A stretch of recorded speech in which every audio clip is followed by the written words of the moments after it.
여러분 반갑습니다. 우리 앞에서요, 이 시험 제도에 관한 얘기들 싹 살펴봤고요.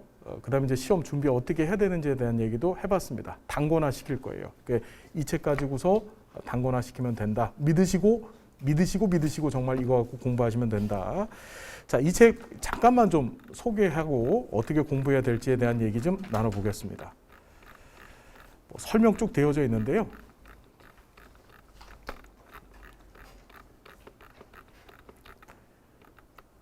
책 구성이 주제별로 돼 있어요. 주제별로. 테마별로 돼 있고, 우리 시험이 이제 테마별로 출제가 되잖아요. 그죠? 주제별로 출제가 돼서 주제별로 구성을 해 놓고, 이제 옆에 보시면 이 기출문제, OX 문제들을 이렇게 뽑아 놨습니다. 우리 통합 기본서의 OX 문제하고 겹치지 않는 문제들이에요.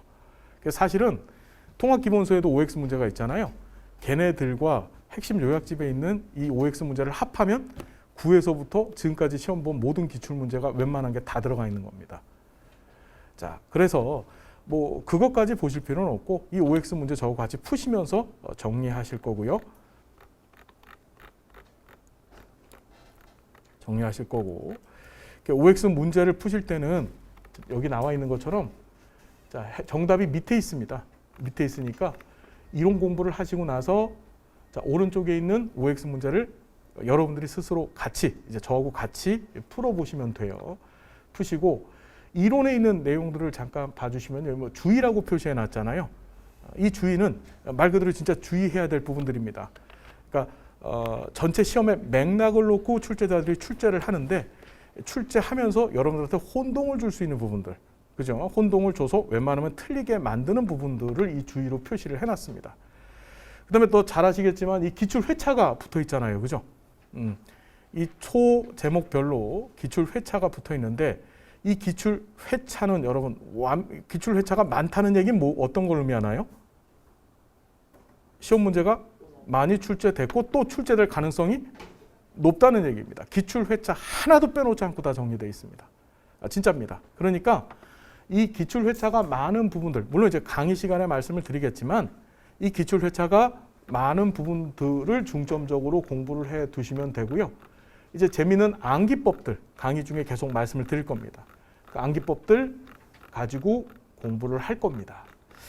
자, 우리 어떻게 공부하는 게 좋은지에 관한 얘기, 지금 이 90일 남은 시점에서 어떻게 공부하는 게 좋을 건지에 관한 얘기를 나눠볼 건데, 자, 이래요. 우리가 총 8개 영역 시험 보잖아요. 그럼 첫 번째가 인간 행동과 사회 환경, 두 번째가 사회복지 조사론입니다.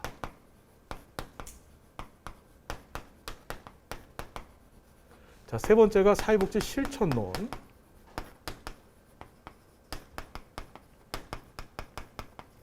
실천 기술론이죠. 그다음 지역사회 복지론,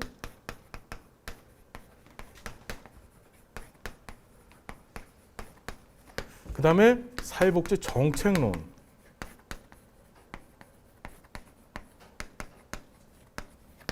그 다음에 행정론, 맨 마지막에 법제론이죠. 이렇게 해서 총 8개 영역을 시험을 봅니다.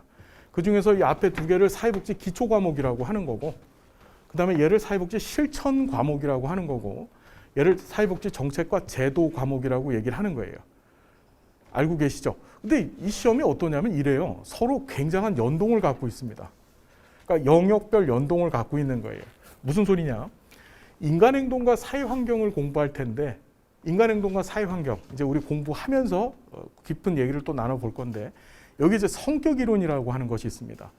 학자별로 인간의 성격이 어떻게 만들어졌는지를 논하는데 그 성격이론의 내용을 잘 알아야만 이 실천 기술론이 이해가 되어져요. 다시 얘기한다면 인행사는 실천 기술론과 직접적 연관을 갖고 있습니다. 이걸 거꾸로 얘기한다면 얘를 공부 잘 안 해놓으면 얘가 이해가 되지 않는 거예요. 또 인간행동과 사회환경의 프로이트 우리가 공부하죠. 정신분석이론 얘기가 있는데 그 정신분석이론은 사회복지 실천론에 있어서 실천의 역사를 이해하는 기본 배경 지식이 됩니다. 다시 정리하자면 인행사 공부의 성격이론 정리를 잘 해두셔야 실천론과 특히 실천기술론에서 큰 학습 시너지를 얻을 수 있다는 겁니다. 이해가 됐죠? 그 다음에 자 여기 보면 지역사회 복지론이 있습니다. 우리가 사회복지 실천을 할 때요, 개입하는 수준, 내가 누구를 대상으로 개입할 것인가, 그 개입의 대상을 보통 개인, 가족, 집단, 지역사회라고 합니다. 자, 우리 이 얘기 들어봤죠? 사회복지 실천의 개입 대상은 크게 몇 개? 4개입니다. 따라해볼까요? 개인, 가족, 집단, 지역사회. 자, 실천 대상은 몇 개라고? 4개입니다. 4개예요. 개인을 대상으로 한 사회사업을 우리 보통 개별 사회사업, 케이스 워크라고 얘기하는 거예요. 자, 가족을 대상으로 할 때 우리 가족 치료라고 하잖아요. 그죠? 그 다음에 집단을 대상으로 하는 걸 집단 사회사업, 그룹 워크라고 합니다. 자, 지역사회를 대상으로 하면 이걸 지역사회 조직화 사업이라고 옛날에 얘기했었었는데 한 50년대까지만 해도 그런 용어를 썼었어요. 이건 나중에 다 공부할 겁니다. 근데 지금은 예를 어떻게 지역사회 복지 실천이라고 얘기를 해요. 우리는 일반적으로. 이해가 됐죠? 그때 이 개인이나 또는 가족 수준 정도에 대해서 개입하는 것을 미시적 개입. 자, 실천론에 잘 출제되죠? 무슨 개입이 여러분? 미시 개입이라고 얘기를 합니다. 그 다음에 집단 대상 개입을 중범위의 개입이라고 해요. 무슨 개입이요? 중범위 개입. 지역사회 이상 개입을 거시 개입이라고 합니다. 거시적인 개입 또는 거시적 실천이라고 얘기를 합니다.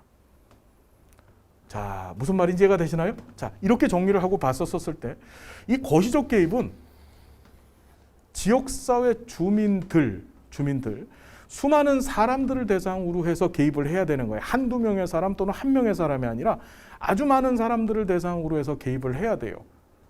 그렇죠. 그러면 한 명을 대상으로 하는 개별 사회사업이나 또는 한 2-3명, 한 10명, 20명 정도 대상으로 개입하는 집단 대상 사회복지 실천하고는 전혀 다른 방법을 통해서 개입을 해야 되는 거예요. 이 지역사회를 대상으로 개입할 땐. 주로 어떤 방법을 쓰냐면 법이나 제도를 만들어 버려요. 법에 근거한 제도를 만들어 버리고 그것에 의해서 개입을 해버립니다. 많은 인원들을 대상으로 통제를 하거나 이 많은 인원들을 대상으로 해서 뭔가를 주기 위해서는 그렇죠. 사회복지 서비스를 제공하기 위해서는 다른 방법이 필요한 거예요. 어떤 의미인지 이해가 되시나요? 그게 바로 법과 제도입니다. 그래서 자, 이 지역사회 복지론서부터는 지역사회 복지 실천서부터는 법제도 얘기가 등장을 해요. 자, 여길 잠깐 보시면 이 지역사회 복지론, 그 다음에 뒤에 등장하는 정책론, 행정론, 법제론은 전부 다 거시적인 부분에 있어서의 실천, 주로 지역사회나 또는 어떤 법, 제도와 관련되어진 이야기들을 다룹니다. 자, 어떻게 되냐면 지역사회 복지론의 후반부에 가시게 되면 우리 지역사회가 어떻게 복지를 할 것인가 해서 지역사회 복지 실천의 추진체계들이 등장을 합니다. 추진체계들이. 그 추진체계가 지역사회 보장계획, 올해 시험에 꼭 나올 겁니다. 이제 공부할 거예요.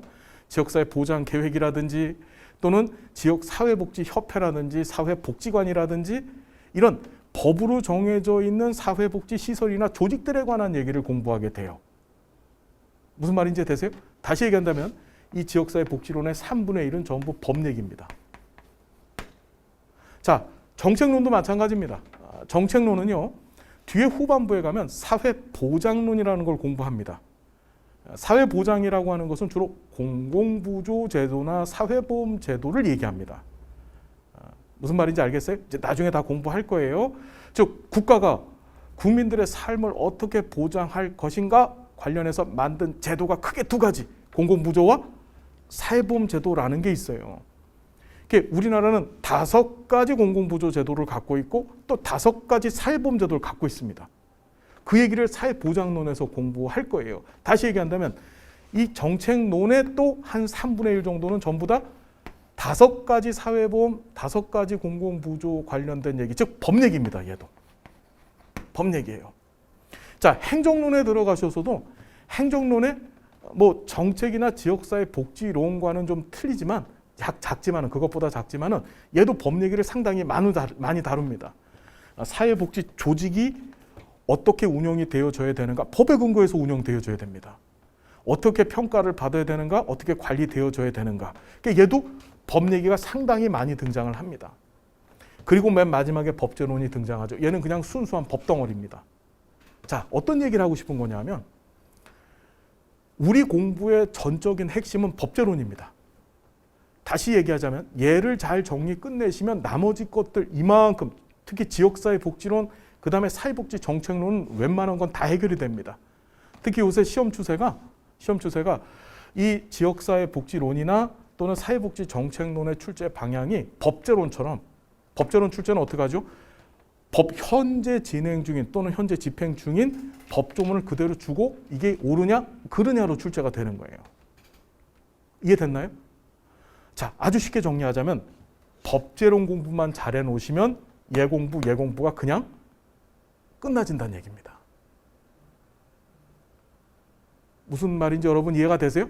법제론 공부만 잘 맞추시면 얘하고 얘 다 끝날 수 있어요, 그냥. 자, 그래서 우리 교재에다 어떻게 표기를 해놨냐면 제가 숙제를 드릴 거예요, 이제부터. 힘드시더라도 이건 해주셔야 돼. 제가 합격 약속한다 그랬잖아요, 그죠? 예. 자, 보면 우리 교재에 405페이지 잠깐만 펴주세요.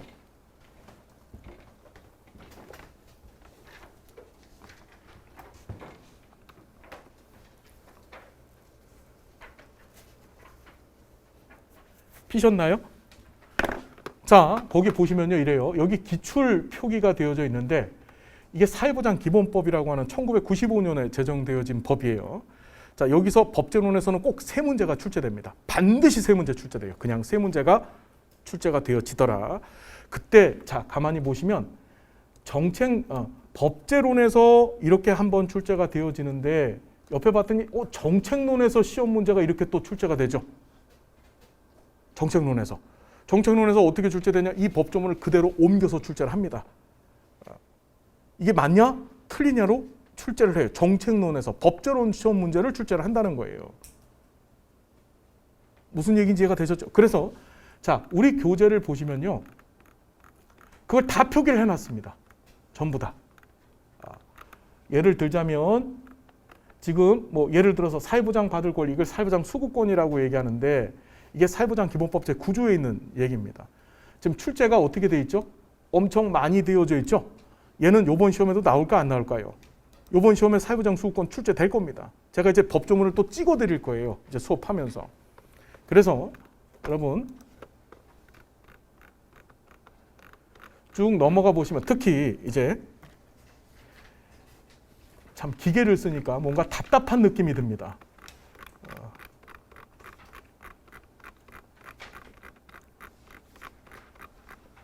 우리 교재를 잠깐 보시면 특히 사회복지사업법 같은 데를 보시면요, 이게 1970년에 제정되어진 법입니다. 연도 얘기, 참 제가 강의 중에요 자꾸 연도 얘기를 반복해서 할 겁니다. 사회복지사업법 1970년에 제정됐어요. 사회보장기본법 1995년도에 제정됐어요. 아동복지법 1981년도 제정됐어요. 이렇게 자꾸 얘기를 드릴 겁니다. 귀에 딱지가 앉을 정도로. 알겠나요? 계속 들어주셔야 된다. 알았죠? 우리 연도 묻는 문제가 정책론과 법제론에서 출제가 되어져요. 또 지역사회 복지론에서도 가끔 출제가 되어지고. 그래서 연도를 어떻게 쉽게 공부할 것인가인지 연도를 외우는 방법도 알려드릴 거고, 또 수업 중에 제가 계속해서 같은 얘기를 반복할 겁니다. 계속 들어주셔야 되는 거야. 알았나요? 계속 들어야 된다. 자, 봤더니 여기 보시면요, 이래요.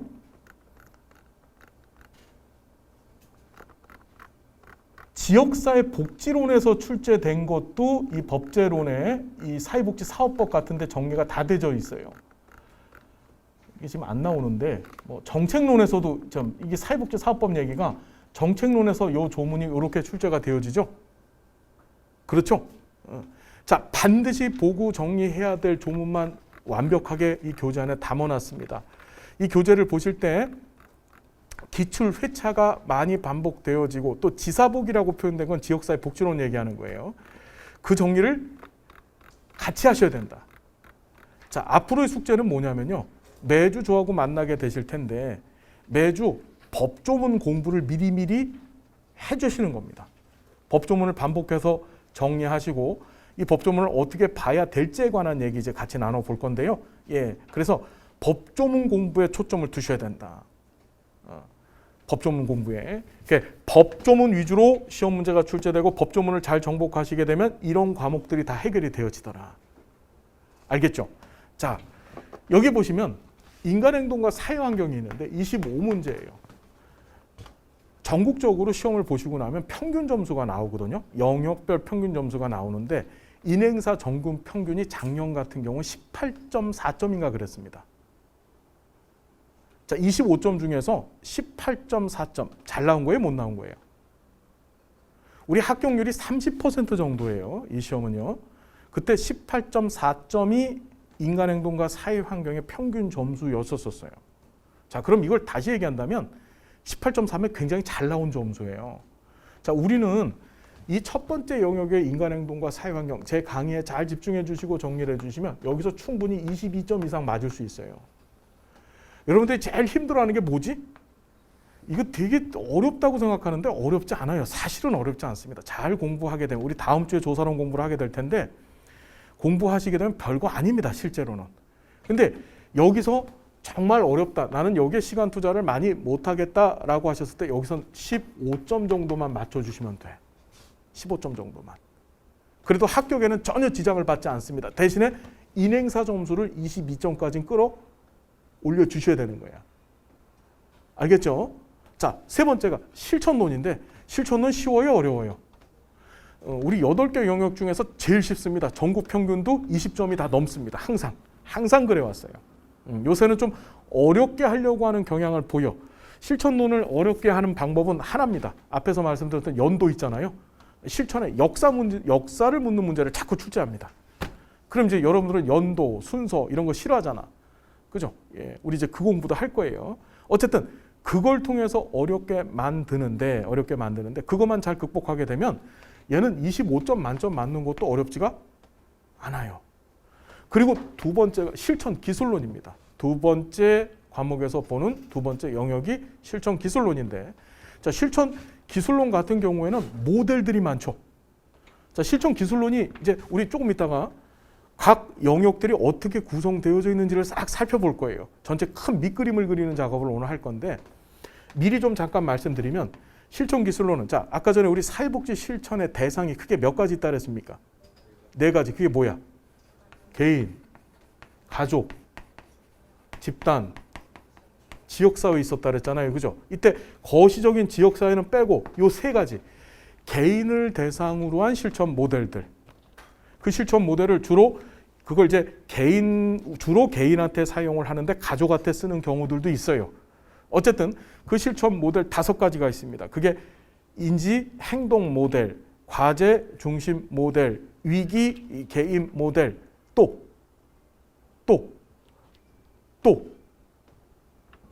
여러분들도 한번 얘기 좀 해봐요. 생각나는 대로. 예, 아무것도 생각이 안 나죠? 예, 또 다시 한번 따라해볼까요? 인지 한번 써봅시다. 무슨 모델? 인지 행동 모델. 무슨 모델이요? 인지 행동 모델.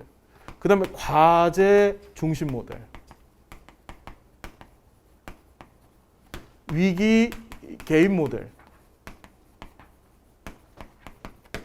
이 3가지 모델. 이게 이제 주축이 되어지는 모델이에요. 이걸 왜 주축이 된다라고 얘기하냐면 여기서 꼭 두 문제 이렇게 나오거든요. 그래서 6문제가 여기서 나와요. 이거 외에 뭐 역량 강화 모델 등등 있는데 여기 동기 강화 모델이라는 게 등장합니다. 무슨 모델이요? 제가 강의 중에 계속 말씀드렸지만 교과과정 개편됐다고 말씀드렸죠. 2020년도 교과과정이 개편됐어요. 그래서 우리가 공부해야 될 사회복지 실천 모델들이 추가되거나 빠진 것들이 있었었는데 그중에 동기 강화 모델이라고 하는 것이 처음으로 이번에 추가가 됐습니다. 추가가 됐고 이번 시험에 나왔어요? 안 나왔어요? 20회 시험에. 20회 시험에 동기 강화 모델이 응답 범주 안에 처음으로 등장했습니다. 제가 예언 하나 할까요? 이번 시험에 처음으로 동기 강화 모델에 관한 세부적인 내용을 묻는 게 출제가 되어질 거예요. 어떤 의미인지 이해가 되셨나요? 동기 강화 모델, 위기 개인 모델, 과제 중심 모델, 인지 행동 모델, 또 뭐가 하나 있어요. 뭐죠? 또 뭐예요? 해결 중심 모델. 무슨 모델이요? 해결 중심 모델. 무슨 모델이요, 여러분? 다시 한번 인지행동 모델 따라붙어. 인지행동 모델, 과제 중심 모델, 위기 개입 모델, 동기 강화 모델, 해결 중심 모델.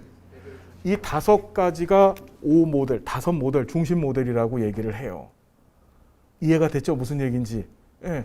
이 모델들 중심으로 공부를 하시면 돼요. 그것이 주로 개인을 대상으로 한 실천 모델이라고 보면 돼요. 그 다음에 실천 기술로는 가족에 관한 얘기를 해요. 가족이라는 것이 무엇이냐? 가족을 체계론적 시각에서 어떻게 바라봐야 되느냐? 가족 항상성에 관한 얘기. 지금은 그냥 듣고 흘리셔도 괜찮아요. 그 다음에 순환적 인과론에 관한 얘기 등이 출제가 되어지고 이 가족을 치료하는 모델들이 등장합니다. 가족 치료 모델. 그것이 지금 들어봅시다. 보엔, 다시 이름이 뭐라고요? 보엔의 다세대 모델.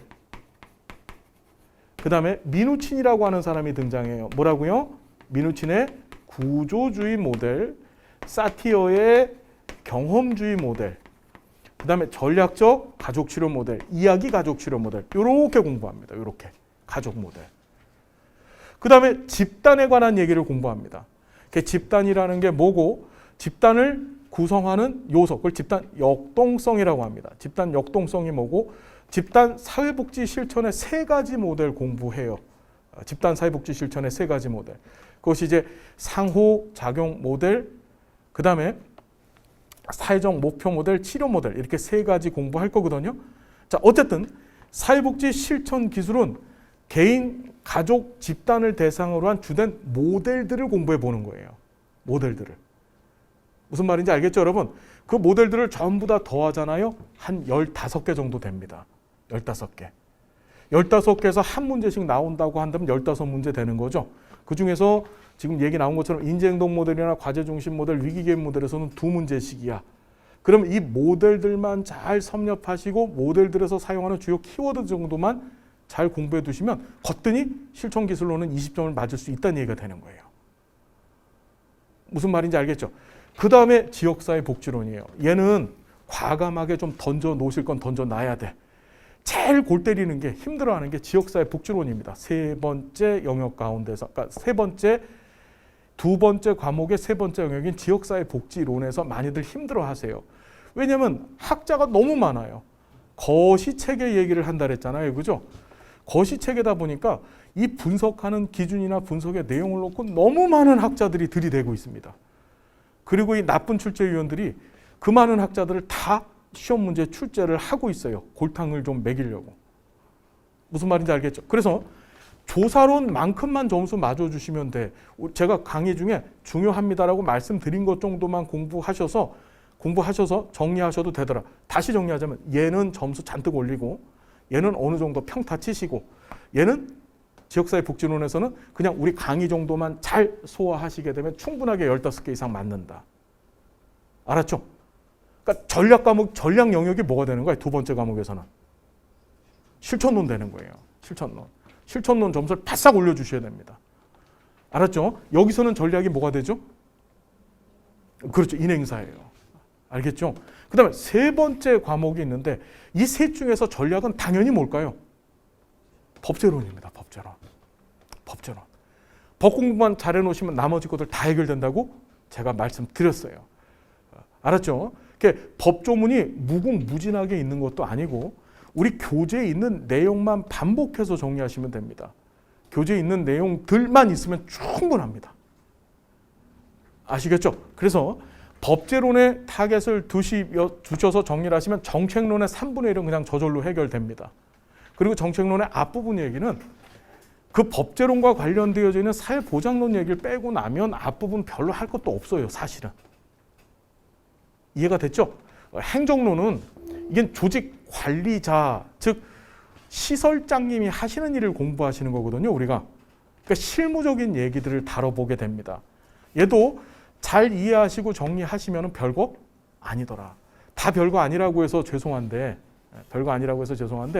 자, 공포심이나 두려움을 갖지 말고 공부하시란 얘기예요. 얼마든지 할 수 있는 거고, 특히 실천 현장에서 여러분들이 쓸모가 있는 지식들이기 때문에, 그죠? 쓸모 있는 것들이기 때문에 믿으시고 정리하시면 되겠더라. 자, 만점 맞을 각오를 갖고서 공부하시되 120점만 맞아도 합격하실 수 있고, 그러기 위해서는 전략적으로 접근하시면 되는데, 첫 번째 인행사 잘하시면 되고, 실천론 잘하시면 되고, 법제론 공부 3가지만 잘해 놓으시면, 영역별로 하나씩 해서 3개만 잘해 놓으면 죽었다 깨도 불합격할 수가 없다. 우리가 왜 30%밖에 합격률이 안 나오는지 이유가 뭐냐? 앞에 첫 번째 이유 말씀드렸잖아요. 첫 번째 이유가 뭐냐면 시험을 연말 연시 준비하는 그 시즌에 연시에 시험을 보기 때문에 공부할 수 있는 시간적 여유가 없어서 그래서 시험에 불리했다라는 말씀 하나 드렸었는데, 두 번째는 뭐냐면요. 우리 시험 준비를 하실 때 뭐만 공부하냐면 항상 여기서부터 시작을 하죠. 인행사만 들고 파는 거야. 인행사 오늘 공부합니다. 나 열심히 인행사 공부해야지. 그래서 인행사 공부를 하루 쫙 해서 프로이트 공부를 끝냈어요. 그리고 났는데 갑자기 또 어떻게 친구들이랑 술도 먹고 또 뭐 여러 가지 행사 때문에 한 며칠 쉬었습니다. 그럼 또 다시 뭐 공부하죠? 예, 또 인행사 프로이트 시작하는 겁니다. 예.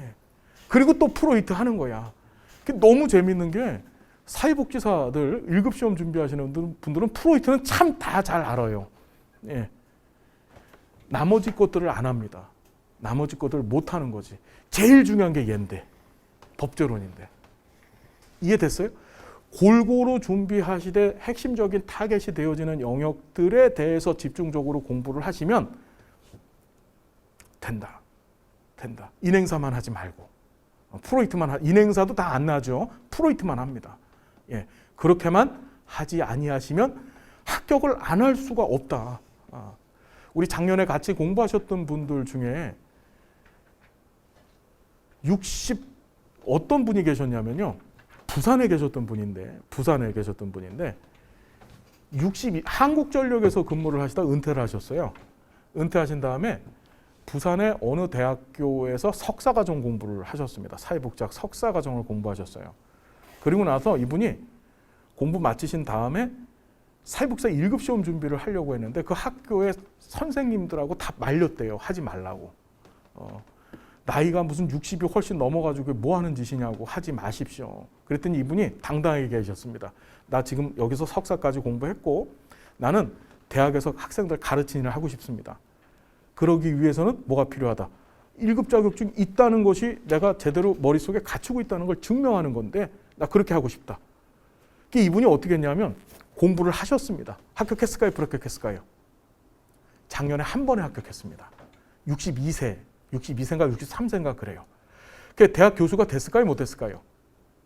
지금 석사 마치시고 박사 과정 들어가셨는데 물론 그 정교수는 아니에요. 정교수는 아닌데 이분이 공부를 정말 열심히 하셨어요. 어떤 공부를 열심히 하냐면 사회복지 조사론 공부를 열심히 하신 겁니다.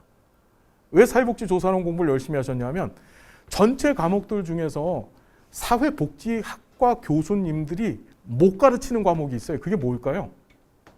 조사론입니다. 이거 가르치는 교수님들이 없어요. 가르칠 수 있는 사람들이. 본인이 그래 나는 조사론 전문 교수가 되고 싶어 해서 조사론 공부에 그냥 뭐 어떻게 자기가 할 수 있는 모든 역량을 다 쏟으셔서 공부를 하신 겁니다. 지금 부산예술대학교인가 그 대학교의 조사론 교수님으로 가 계세요. 어떤 의미인지 이해가 되세요, 여러분? 박사 과정 중이신데 1급 따신 다음에 박사 과정 들어가신 분인데 조사론 교수님이 되겠죠. 누구도 강의를 못하니까 지금 학생들이 굉장히 존경하고 그다음에 본인의 역량을 지금 그걸 통해서 어떻게 많이 확장시키고 있는 중에 계신 거예요. 너무 행복하대요. 학생들 가르치는 게. 이해됐나요? 또 어떤 경우가 있었냐면 대구에 계셨던 분인데 같이 공부를 했습니다. 오프에서 공부를 하셨던 분인데 대구에서 여기까지 와서 공부를 하신 거야. 왔다 갔다 하시면서. 그게 가능해요? 근데 그렇게 했어. 대구가 아니라 포항. 죄송합니다. 포항에서. 그렇게 공부를 했어요. 근데 이분이 어떻게 됐냐면 공부를 해서 원래 사회복지사 자격증도 없는 상태에서 없고 사이버대학교에서 학점은행제로 공부를 하신 다음에 1급에 합격을 하신 겁니다. 공부를 열심히 하셔가지고 1급 합격하셨어요. 하신 다음에 이분이 대구대학교가 있습니다. 대구대학교가 이 장애인 복지 쪽 상당히 유명한 학교예요. 그 대학교에 입학을 하십니다. 석사, 박사 공부를 하신 거예요. 지금 그 대구대학교에서 교수 생활을 하시다가 지금은 뭐 하시냐면요. 대구 여성정책개발위원회 연구원 하고 있어요. 연구원. 제가 지금 어떤 얘기하고 싶은 건지 아세요, 여러분? 예. 여러분들이 품은 꿈이나 계획은 무궁무진할 수 있다는 얘기야. 여러분들이 갖고 있는 그런 역량이나 삶의 가치나 이런 것들을 한정짓지 말라는 얘기를 하고 싶은 거예요. 지금 우리 강의하다 말고 중간에 이런 얘기해서 죄송한데 1급 시험 준비를 하시는 거, 1급 자격증 자체는 큰 의미 없는 거예요. 이게 뭔 대단한 건데. 근데 이걸 잘 준비하시는 그 과정 가운데서 여러분들이 갖고 있는 힘과 역량이 얼마나 대단한지 발견을 해야 돼요. 난 이렇게 대단한 사람이야 라는 걸 한번 체험을 하시고, 알겠나요? 그 체험을 기반으로 해서 멋진 꿈을 좀 설계하십시오. 많은 분들이 그래, 아이씨 내가 무슨 나이가 이만큼인데 내가 뭐 가진 것도 없는데 시간도 없는데, 스스로 자신의 꿈에 대해서 바리케이트, 장벽을 칩니다. 중요한 건 우리 사회복지사의 일이 뭐 하는 사람들이에요, 여러분. 이렇게 장벽 치고서 절망 가운데 있는 사람들한테 희망을 주는 게 우리 아니에요, 그죠? 그 모델이 누가 돼야 돼? 그 모델이 여러분들 자신이 돼야 되는 거예요. 정말 많은 분들과 공부를 했었어요. 제가 15년 강의를 하고 있는데 많은 사회복지사님들과 공부를 하면서 내가 큰 꿈을 갖고 그 꿈을 이루기 위해서 나는 할 수 있다라고 하는 생각을 갖고 계신 분들은 다 뭔가를 해내시더라고요. 근데 그렇지 않고 에이씨까지 거 뭐 아이까 못해 이런 생각, 스스로에 대해서 장벽을 갖고 계신 분들은 아무것도 이룰 수가 없습니다. 어떤 분 봤냐면 은퇴하신 분이신데 이분은 복지관 관장 되는 게 꿈이셨어요. 진짜입니다. 강남에서 공부를 하셨던 분이, 여기서 강남에서 공부를 하셨던 분인데 복지관 관장이 꿈이래요. 원래 하시던 일은 안경 만드는 일을 하셨습니다. 근데 복지관에 가봤더니 본인이 복지관을 이용을 해봤더니 너무 좋더래요. 그래서 이 정도 규모의 복지관에 내가 관장 한번 해봐야지. 이런 생각을 가지시고서 공부를 하신 거예요. 하셔서 1년 만에 1급 자격증을 취득을 하셨습니다. 하셨으면 관장이 됐을까요? 못했을까요? 이분이 어떻게 했냐면요. 어느 복지관, 강남에서 이제 이름이 논모로 시작하는 복지관인데 그 복지관에서 관장 공개 채용을 한 겁니다. 그때 본인이 프로필을 써갖고 갔답니다. 그 이사회한테. 나는 이런 사람인데 이런 열정을 갖고서 공부를 해서 난 1년 만에 누구도 못한다고 했는데 난 자격증을 땄고, 나는 이 열심을 가지고 또 사회생활 했었을 때 그 경력을 갖고서 이 복지관을 잘 운영할 자신이 있습니다. 라고 이사회에 그 면접 서류를 갖다 내고서 면접을 당당하게 봤답니다. 관장 됐을까요? 못 됐을까요? 관장 됐습니다. 무슨 말인지 이해되세요, 여러분? 예. 스스로한테 장벽 치지 마십시오. 스스로를 못한다, 할 수 없다라고 생각하지 마세요. 무궁무진한 가능성과 힘과 능력 갖고 있는 게 여러분 자신이고, 그 여러분들은 어마어마하게 소중하고 대단한 사람들입니다. 여러분들이 만나게 될 클라이언트들한테 그런 희망 주는 사람 돼줘야 돼요. 야, 나도 했는데 네가 못할 게 뭐가 있어? 무슨 말인지 알겠죠? 여러분들은 정말 잘 되실 거고 정말 잘 이뤄낼 거예요. 어떤 꿈과 계획을 갖고 계신지는 모르겠는데 우리 지금 만났잖아, 그죠? 기왕 만났으면 이 만남의 기회를 통해서 같이 한번 시너지를 해보자고요. 알았죠? 저도 도울 수 있는 게 있으면 악착같이 도울 테니까 같이 가자고요. 나 지금 마음이 굉장히 설레어 죽겠어. 여기 오면서도 이번엔 또 어떤 좋은 사람들 만날까? 이 사람들과 어떻게 꿈을 나누고 어떻게 우리 비전을 향해서 나갈까? 이 생각하고 왔거든요. 와보니까 너무 행복한 거야. 낯익은 분들도 계시고. 그렇죠? 알겠죠, 여러분? 해보시자고.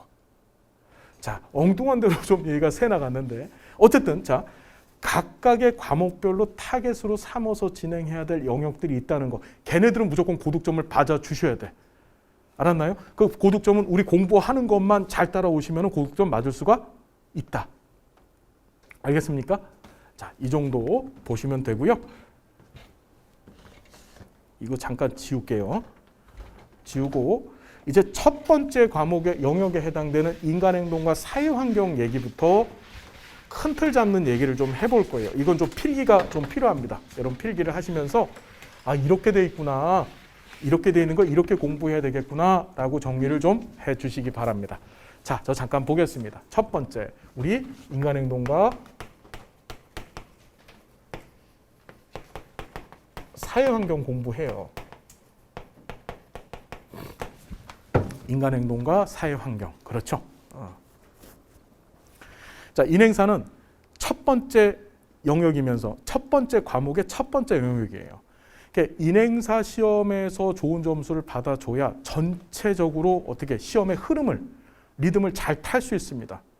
그러니까 우리 19회 시험에, 그러니까 전전 시험 19회 시험이 전체적으로 시험이 쉬웠습니다. 그래서 합격률이 60%가 넘었었는데 그때 어떻게 되냐면 인행사를 어렵게 냈습니다. 전체 다른 영역들은 다 쉬운데 인행사만 어려웠던 거예요. 인행사 평균이 18점이 나왔었습니다. 대신 조사론을 굉장히 쉽게 출제를 해줬어요. 그래서 합격률이 상당히 높았었어. 자, 이런 경향은 오래가지 않을 겁니다. 그 20회 시험에서는 인행사가 쉬웠습니다. 상당히 쉽게 출제됐고 제가 예언하건대 21회 시험에서도 쉽게 출제되어질 것이다. 우리 공부하는 내용 안에서 웬만한 것들이 다 나올 것이다. 자, 그럼 인행사가 뭔지 한번 얘기해 보자고요. 우리 줄여서 인행사라고 얘기하잖아요. 자, 이게 무슨 뜻이에요? 인간행동과 사회환경이라는 게. 여러분들 사회복지 실천가입니다. 그죠? 우리 사회복지 실천의 유일한 대상은 누구죠? 인간입니다. 그렇죠? 여러분들이 사회복지 실천을 하는데 혹시 여기서 동물복지 하려고 오신 분은 안 계시죠? 나는 개복지 한번 해보고 싶어.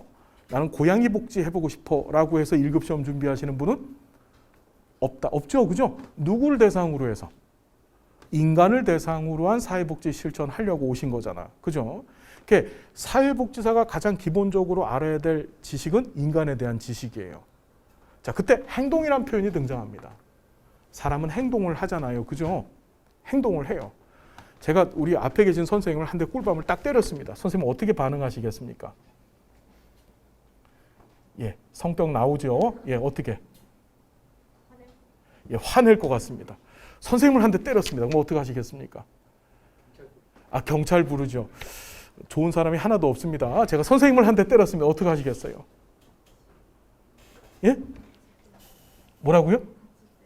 개자식이라고 한다고요? 예, 성격 나왔습니다, 지금. 예. 같이 때린다고요? 예. 제가 한 대 때렸습니다. 어떻게 하시겠습니까? 예? 아프다고 소리치고. 그렇습니다. 여기는 액션이 상당히 강하신데 여기는 그냥 아프다고 소리 한번 치신답니다. 여기 붙잡고 같이 때린대요. 그렇죠. 자, 각각 사람들이 외부적인 반응에 대해서 다른 행동을 보여요. 다른 행동을.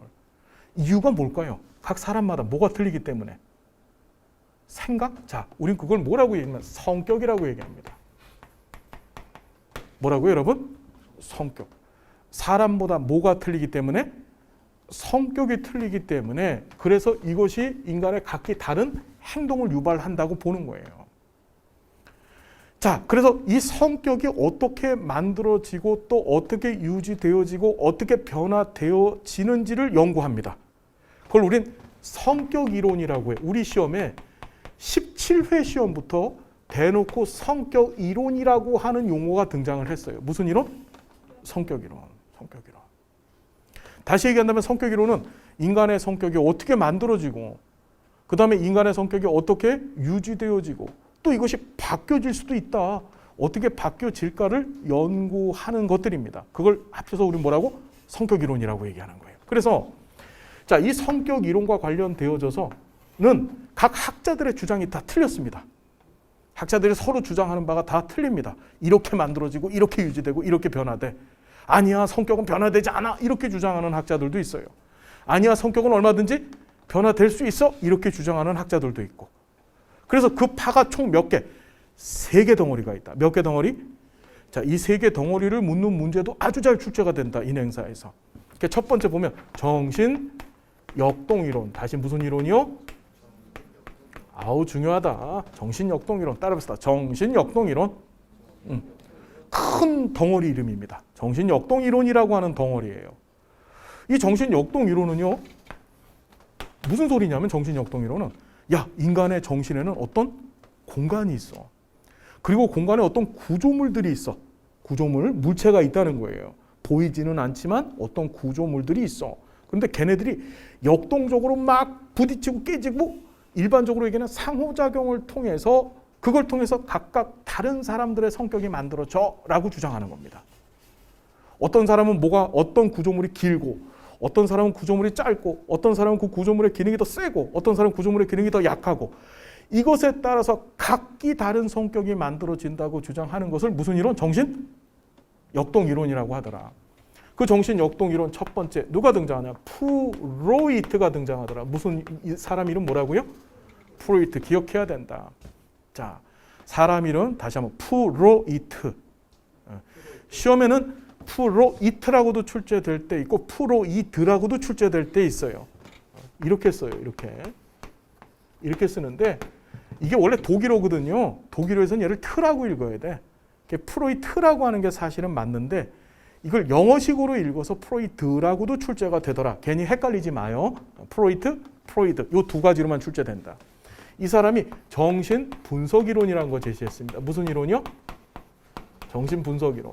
다시 무슨 이론? 따라합시다. 프로이트의 정신분석이론. 시작. 통째로 기억했다. 프로이트 정신분석이론. 자, 두 번째 학자가 등장합니다. 에릭슨이라는 사람이 등장해요. 뭐라고? 에릭슨입니다. 에릭슨이라고 하는 사람이 등장해요. 에릭슨의 심리 사회이론이에요. 무슨 이론이요? 심리 사회이론. 자, 세 번째가 융 씨가 등장합니다. 이름이 뭐라고요? 융이야, 융. 독일어로 융, 우리말로는 걸레, 일본말로는 보루. 그렇죠? 예, 융. 알았죠? 예, 융이 등장합니다. 융의 분석 심리이론. 다시 무슨 이론이요? 분석 심리론. 마지막으로 아들러가 등장해요. 아들러. 학자 이름 따라해봅시다. 아들러. 아들은 굉장히 지만 알죠. 딸은 엄마 아빠 해외여행도 시켜주는데 이 아들은 지만 알아요. 굉장히 개인적이야. 그래서 얘는 개인 심리론이라고 얘기를 해. 뭐라고요?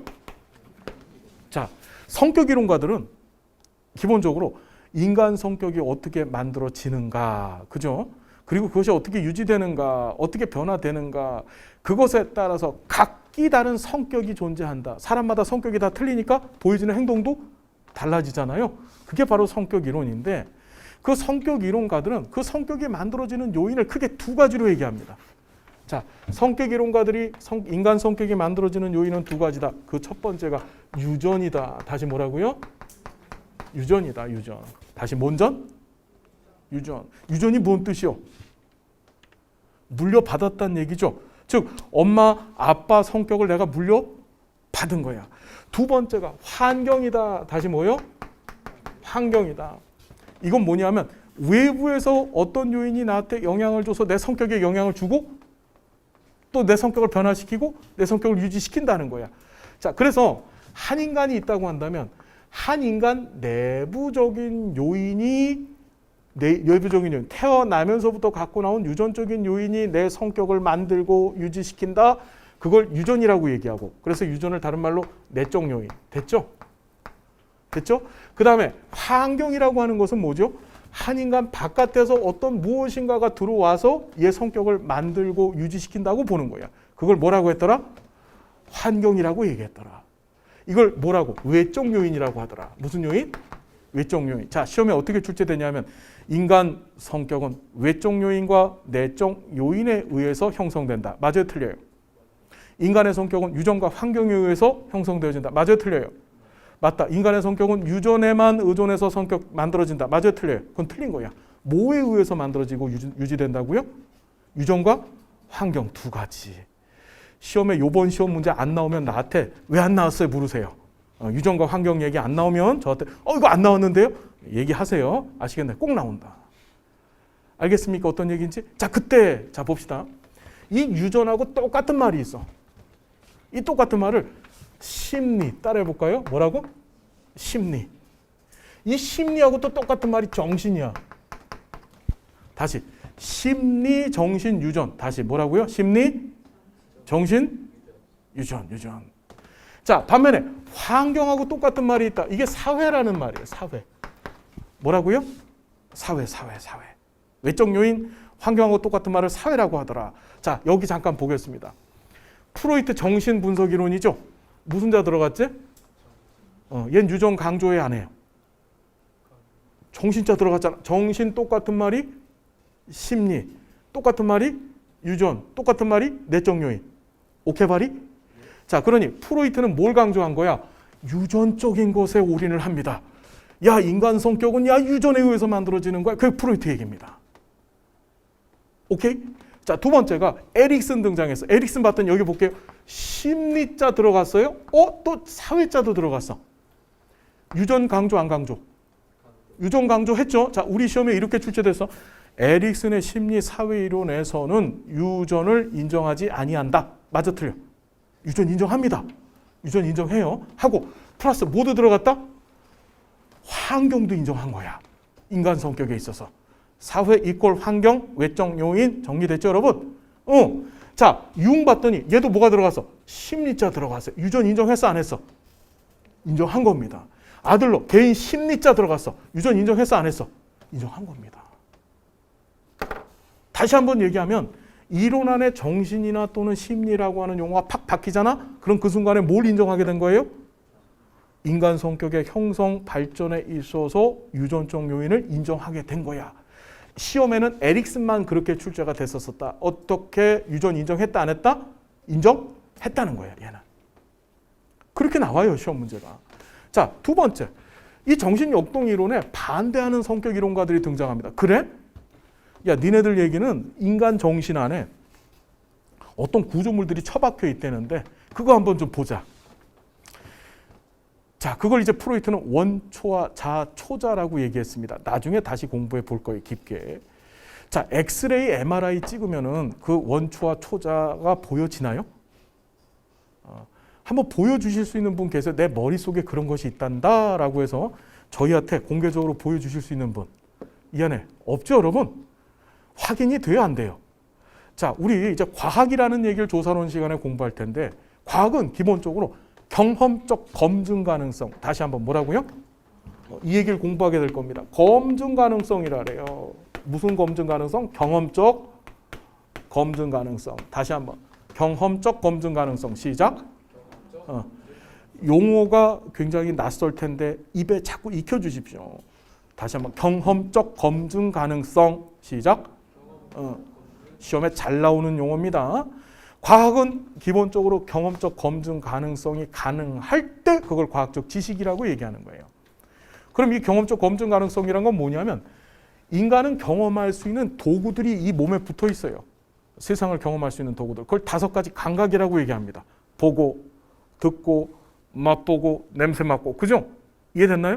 즉 인간의 5가지 감각을 통해서 입증할 수 있는 것만 지식이다.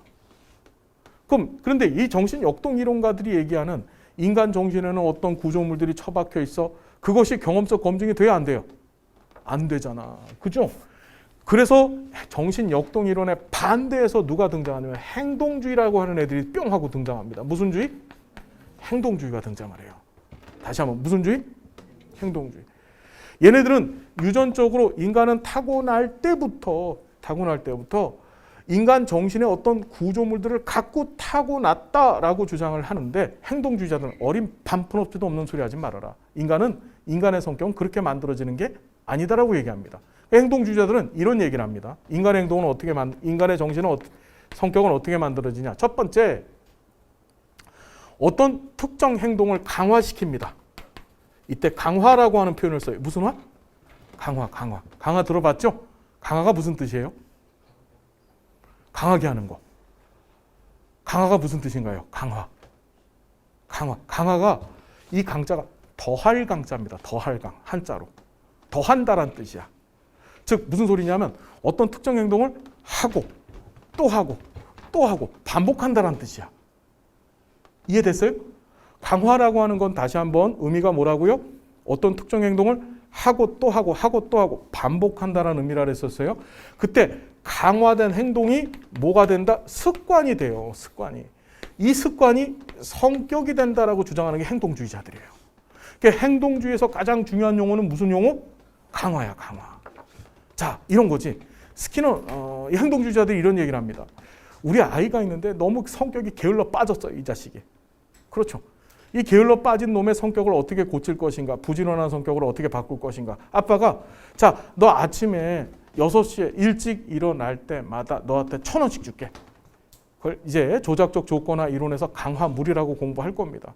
그랬더니 아이가 그 1,000원을 받기 위해서 오늘도 일찍 일어나고 내일도 일찍 일어나고 모레도 계속해서 일찍 일어나는 거야. 자, 일찍 일어난다고 하는 행동이 뭐가 된 거죠? 강화됐고, 그러다 보니까 이게 몸에 젖어서 뭐가 됐어? 습관이 됐고, 얘는 부지런한 성격의 아이가 된다고 본 거예요. 이해가 됐나요? 어떤 유전적인 요인이 성격을 만드는 것이 아니라 외부에서 아빠가 너한테 용돈 줄게, 외부에서 영향을 준 거죠. 이것이 이 사람의 성격을 만든다고 보는 것이 바로 무슨 이론? 행동주의다. 그래서 행동주의는요, 첫 번째가, 자, 올해 시험에 20회 시험에 참 오랜만에 출제가 됐습니다. 파블로프, 이름이 뭐라고요? 파블로프라고 하는 사람의 고전적 조건화 이론이 등장합니다. 고전적 조건화 이론. 다시 무슨 이론이요? 파블로프의 고전적 조건화 이론. 자, 두 번째가 스키너가 등장합니다. 여러분, 스키너가 좋아하는 스포츠는 스키. 예, 스키. 예, 아직도 무슨 소리인지 모르고 있어요. 예, 스키너가 좋아하는 스포츠는 스키입니다. 스키 타기. 알았죠, 여러분? 예. 아휴, 자, 그래서 스키너의 조작적 조건화 이론. 다시 뭐라고요? 조작적 조건화 이론. 자, 마지막으로 반두라가 있습니다. 반두라. 이 반두라. 다시 이름이 뭐라고요? 반두라. 엘버트 반두라라고 하는 사람입니다. 작년에 돌아가셨어요. 예. 성격 이론가들 중에서 제일 오래 사셨던 분인데, 이 반두라의 사회학습 이론입니다. 우리 1급 시험 보려면요, 여러분, 사회복지학 공부하셔야지 사회학습 하시면 안 됩니다. 그래서 어떻게 사회학습 관도라 시작? 사회학습 관도라, 사회복지학 공부하셔야 돼. 사회학습 관도라 시작? 자, 사회학습 이론이다, 반도라. 이 세 사람 공부하는 겁니다. 세 사람. 알았죠? 자, 그런데 얘네 둘의 공통점이 있어요. 이 정신역동 이론의 제일 높은 사람인 이 프로이트 아저씨는요, 이런 얘기를 해요. 인간은 태어날 때부터 원초화라는 걸 갖고 태어났는데, 이 원초화는 인간이 갖고 있는 짐승적 본능이다라고 얘기를 해. 인간을 굉장히 수동적이면서도 동물적 본성을 갖고 있는, 짐승하고 별 차이가 없는 그런 원초적 욕구를 갖고 있는 존재로 인간을 이해를 하는 거예요. 얘는, 프로이트는. 또 행동주의의 가장 대표적인 사람이 스키너라고 하는 사람인데, 이 사람이 했던 얘기가 하나 있어. 뭐냐면 이래요. 이 스키너가 백지장 이론이라는 얘기를 하면서, 자, 니네들 애 성격을 만들고 싶지? 그럼 나한테 이렇게 한번 해봐봐. 애를 하나 나한테 데리고 와라. 데리고 오고, 이 아이가 어떤 성격을 갖게 하고 싶은지를 네가 정해라. 그럼 네가 원하는 대로 얘 성격을 내가 만들어줄게. 그럼 백지장, 우리가 백지장 종이에다가 뭐를 쓰느냐, 뭐를 그리느냐에 따라서 얼마든지 다른 것이 쓰여질 수 있고 다른 것이 그려질 수 있잖아요. 그죠? 그 얘기를 합니다. 다시 얘기한다면 스키너는요, 인간의 성격은 얼마든지 조작되어지고 만들어질 수 있다는 얘기를 하는 거야. 타고난 게 아니고. 이해됐나요? 그래서 얘를 우리가 뭐라고 했냐면, 행동주의에서는 기계론적 인간관이라 해요. 뭐라고요? 기계론, 기억하셔야 됩니다. 여러분, 기계는 뭐냐면 바깥에서, 이 기계 바깥에서 기계를 움직이는 스위치를 꾹 하고 눌러주면 기계가 돌아가고, 그죠? 바깥에서 다시 스위치를 깎고 꺼주면 기계가 쓰잖아요. 그죠? 전적으로 기계 자체가 결정권을 갖고 있는 것이 아니라 누가 결정권을 갖고 있어요? 바깥에 있는, 그걸 우리가 환경이라 그랬죠? 환경이 결정권을 갖고 있는 거야. 그걸 기계론적 인간관이라고 하더라. 무슨 인간관? 시험에 나와. 다시 스키너의 무슨 인간관? 기계론적 인간관. 그럼 여러분 봐봐. 아주 수동적이고 동물적인 인간관, 얘는 기계론적 인간관, 인간에 대해서 긍정적, 부정적. 인간은 짐승이요 라고 얘기하는 것하고 인간은 로봇이요 라고 얘기하는 거야. 둘 다 인간을 좋게 보고 있어요? 나쁘게 보고 있어? 나쁘게 보는 거야. 나쁘게. 아이, 니네 얘기는 잘못됐어. 니네 얘기 잘못됐어. 인간은 참 선하고 좋은 존재. 다시 무슨 존재? 선. 그래서 등장한 것이 바로 인본주의다. 무슨 주의? 자, 시험에 어떻게 출제가 됐냐 하면은, 인본주의는 정신역동 이론과 행동주의를 절충해서 등장했다. 맞을까 틀릴까? 어떻게 인본주의는 정신역동과 행동주의를 반대해서 등장했다. 무슨 말인지 알겠나요? 인간을 바라보는 시각 자체가 전혀 틀리다. 반대해서 등장했다. 그래서 인본주의라고 하더라. 인본주의 안에 매슬로우, 다시 뭐라고요? 매슬로우의 욕구 위계 이론을 공부합니다. 욕구 위계 이론. 그 로저스가 있어요. 로저스의 현상학적 이론. 우리 교재 안에 다 있어요. 좀 이따 설명드릴게요. 현상학적 이론. 이 두 가지입니다. 됐습니까? 그러니까 얘를 다른 말로 인본주의를 제3의 심리학. 다시 무슨 심리학? 제3의 심리학이라고 하더라. 자, 출제됐던 거. 인본주의는 정신역동 이론과 행동주의를 반대해서 등장했다. 됐죠? 자, 우리 시험 이렇게 출제돼요. 프로이트 정신분석 이론은 정신역동 이론이다. 맞아, 틀려요? 이? 프로이트 정신분석 이론은 정신역동 이론이다. 맞아, 틀려? 이렇게 출제되는 겁니다. 이렇게. 큰 카테고리 안에 어떤 작은 카테고리가 포함되어져 있는지를 출제를 합니다. 얘는 거의 매년 시험에 출제됐습니다. 예를 들어서 파블로프의 고전적 조건화 이론은 정신역동 이론이다. 맞아, 틀려? 아니다. 정말 힘드신 작업이지만 얘네들을 이 카테고리를 기억해야 된다. 그래서 다시 한번 정신역동 이론에 누가 있다고? 4개야. 프로이트 정신분석이론, 에릭슨의 심리사회론, 융의 분석이론, 아들러의 개인심리론인데 가만히 봐요. 행동주의를 봤어. 고전적 조건화 이론, 조작적 조건화 이론, 사회학습 이론이야. 이 안에 정신, 심리자 들어있어요? 안 들어있어요? 하나도 없지. 여기를 봤어. 매슬로우 욕구위계 이론, 로저스의 현상학적 이론, 정신, 심리자 들어있어? 안 들어있어? 유전 강조했어? 안 했어? 안 한 거야. 무슨 말인지 돼요? 얘네들은 주로 어디? 환경을 강조하는 쪽으로 얘기를 합니다. 이해가 됐습니까? 다시 얘기한다면 정신역동 이론가들이 어디에 포인트를 뒀다? 유전을 강조하는 데 초점을 두었다는 거예요. 무슨 말인지 알겠나요?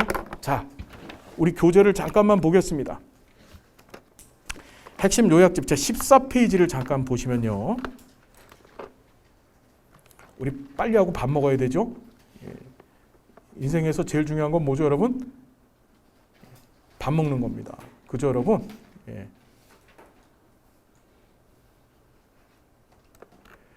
자, 14페이지를 잠깐 봐주시면요. 이게 왜 이렇게 됐어?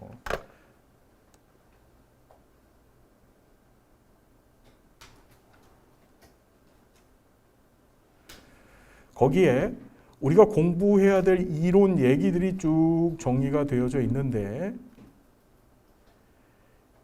정말 이거 어렵네요, 이거.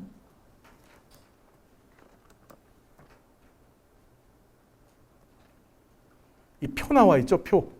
자, 정신 역동이론 4명 정리됐죠? 그 중에서 안나 프로이트가 있습니다. 안나 프로이트는 대놓고 시험 문제 출제된 적은 없습니다. 하지만 프로이트의 딸이에요. 그래서 아버지의 영향을 받았다. 자, 그 융, 아들러, 행동주의 이론 쭉 3명 등장하죠? 예, 3명. 자, 그 다음에 인본주의 이론 등장을 하게 됩니다. 그래서 이론들 공부해 두시고 인지 이론을 따로 공부해요. 우리가 인지 이론은 행동주의하고 엮어서 공부를 해 볼 건데 나중에 그때 인간의 인지가 어떻게 만들어지느냐 그건데 얘는 사실은 심리학에 들어가지는 않습니다. 심리학으로 대분류를 할 때는 정신역동이론, 행동주의, 인본주의예요.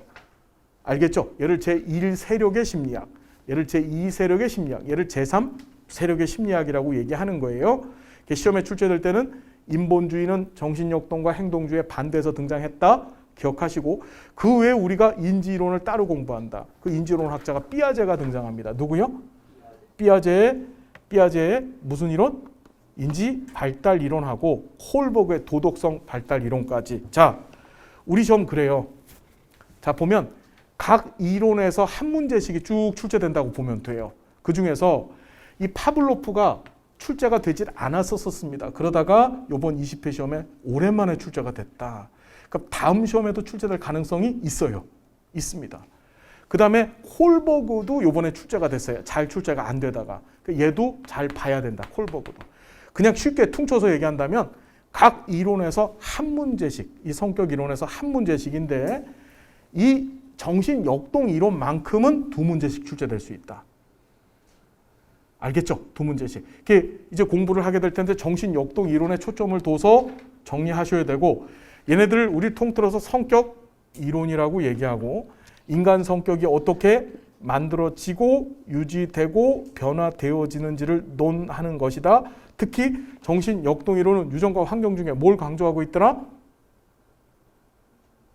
유전을 많이 강조하고 있더라. 나머지 이론들은 유전을 그닥 강조하고 있지 않더라라고 하는 것까지만 정리해 두시면 되겠더라. 알겠습니까, 여러분? 자, 우리 잠깐 쉬었다가 계속 진도를 나가겠습니다. 여러분 고맙습니다.